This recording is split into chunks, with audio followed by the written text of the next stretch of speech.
નમસ્કાર, આપ જોઈ રહ્યા છો નેશન પ્લસ ન્યૂઝ. હું છું આપની સાથે હિરલ પંડ્યા.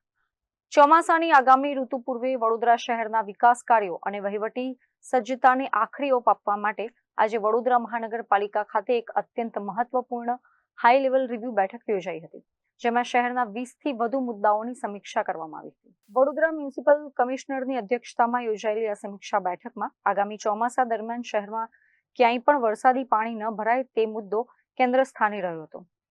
પ્રી મોન્સૂન કામગીરીની સમીક્ષા દરમિયાન સામે આવ્યું હતું કે વડોદરાના વરસાદી કાંસોની સફાઈની કામગીરી હજી 20% જેટલી બાકી છે, જેને ચોમાસું બેસે તે પૂર્વે જ યુદ્ધના ધોરણે પૂર્ણ કરવા કમિશનરે આદેશ આપ્યા છે.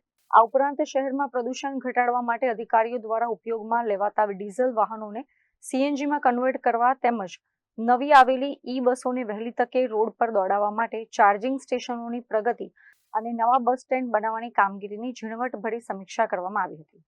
આ સાથે શહેરના પ્રવાસન અને સાંસ્કૃતિક વારસાને વેગ આપવા માટે ઐતિહાસિક સુરસાગર તળાવમાં આકર્ષક લેઝર શો શરૂ કરવાની યોજના તેમજ માંડવી અને ન્યાય મંદિર જેવી હેરિટેજ ઇમારતોના રીડેવલપમેન્ટ અંગે પણ સંબંધિત અધિકારીઓ સાથે ગહન મંથન કરવામાં આવ્યું હતું. જેથી કરીને 35,000 નવા મકાનો બનાવવા માટે આપણે મંજૂરી મળી જશે અને આવનારા દિવસોમાં પ્રધાનમંત્રી આવાસ પીએમએ 1.0 અને 2.0 બે અંતર્ગત આ કામ આગળ ચાલશે. આવનારા દિવસોમાં પાણી પુરવઠામાં કોઈનું પણ પબ્લિકમાં ઇશ્યુઝ ના આવવું જોઈએ, ડ્રેનેજમાં કોઈનું કમ્પ્લેન્ટ્સ ના આવવું જોઈએ. એના બાબતમાં તમામ પ્રી મોન્સૂન એક્ટિવિટીઝ અત્યારે હાથ ધરવામાં આવી છે. રોજના રોજ 4 ઝોનલ્સમાંથી આપણે ડેઇલી થતા કામનું પ્રેસ બ્રીફિંગ પણ પ્રેસ નોટ મારફતે આપણે મળી જશે, જેથી કરીને રોજ થતા કામની માહિતી અમે ઓપનમાં જ આપીશું. અને તમામ ખાસ કેનાલ ક્લિનિંગ્સ છે એ બધાનું પણ અમે ડિટેલ્સ આપીશું. આવનારા દિવસોમાં વીડ હાર્વેસ્ટરની પણ બહુ ડિમાન્ડ છે, કારણ કે એક વીડ હાર્વેસ્ટરને તમામ તળાવમાં શિફ્ટ કરવામાં મુશ્કેલ પડે છે. એટલે 4 ઝોનમાં એક વીડ હાર્વેસ્ટર આવી જશે. ઓલમોસ્ટ 2 આવી ગયું છે, હજી 2 અઠવાડિયામાં આવી જશે, જેથી કરીને તળાવની સાફ કરવાનું કામગીરી પણ ક્લિયરલી રહેશે. અને સાથે વડોદરા મ્યુનિસિપલ કોર્પોરેશનમાં જે નવું સ્ક્રેપમાં જયા પછી નવું ગાડી આવશે એ બધું અમે ઇલેક્ટ્રિકમાં જવાની પ્લાનિંગ કરી રહ્યા છે અને જૂના ડીઝલને સીએનજીમાં પણ કન્વર્ટ કરવાની પ્લાનિંગ છે.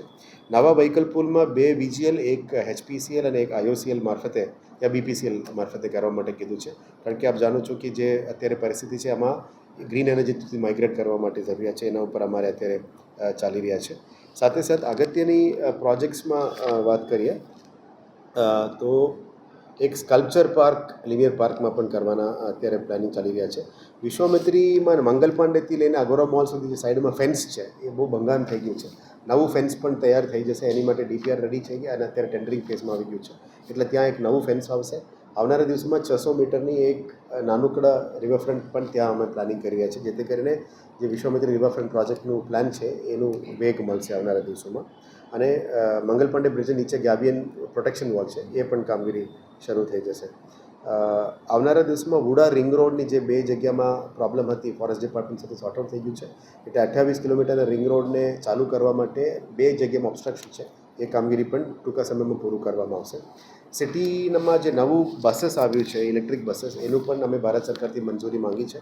બહુ વહેલા સમયમાં અત્યારે 40 બસીસ આવી ગયું છે અને આવનારા દિવસોમાં પણ બાકી બસીસ આવવાના છે.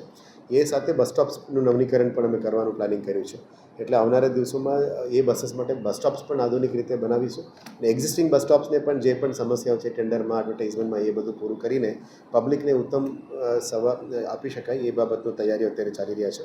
અને બહુ ટૂંકા સમયમાં 40 બસીસનું પણ લોકાર્પણ થઈને લોકોની હિતમાં આ બસીસ ચાલુ થઈ જાય એવા પ્લાનિંગ અત્યારે કરવામાં આવી રહ્યા છે. સાથે સુરસાગર આરતીનું પણ મિટિંગ ગાંધીનગરમાં થઈ ગઈ છે, એટલે સુરસાગર આરતીમાં વોટર સ્ક્રીન પછી લેઝર શો એ બધાનું પણ પ્લાનિંગ ફાઇનલ થઈ ગયું છે. ટૂંકા સમયમાં એનું પણ કામગીરી શરૂ કરવામાં આવશે. અને જે આરતી ઘાટ છે એ ઘાટમાં ક્યાંક સુધારો છે આરતી કરવા માટે, એ પણ વીએમસી દ્વારા કરવામાં આવશે. બાપો તળાવમાં પણ જે બિહારી સમાજવાળો જે ઘાટની માંગણી હતી એમાં પણ કામ આગળ લઈ જવાની આજે પણ રિવ્યૂ કરવામાં આવ્યું છે. કમાટી બાગમાં એમ્ફી થિયેટરમાં પણ સુધારો કરીને લાઇટ્સ અને સાઉન્ડ્સ પણ થોડું સુધારી આપીશું, જેથી કરીને પબ્લિક માટે સુવિધા વધે. અને ત્યાં હેરિટેજ સેલ અને ગાર્ડન સેલની પણ ત્યાં કામગીરી શરૂ કરી દેવામાં આવશે, એટલે એક ફ્યુચર કલ્ચરલ સેન્ટર તરીકે ત્યાં કમાટી બાગની એમ્ફી થિયેટર પણ પબ્લિક માટે લાભ આપી શકાય એ બાબતની તૈયારીઓ છે. Bureau report, nation plus news, Vadodara. સમાચારોના સતત અપડેટ મેળવવા માટે અમારી નેશન પ્લસ ન્યૂઝની યુટ્યુબ ચેનલને સબસ્ક્રાઇબ કરો, બેલ આઇકન દબાવો અને જોડાયેલા રહો ફેસબુક, ઇન્સ્ટાગ્રામ અને ટ્વિટર પર.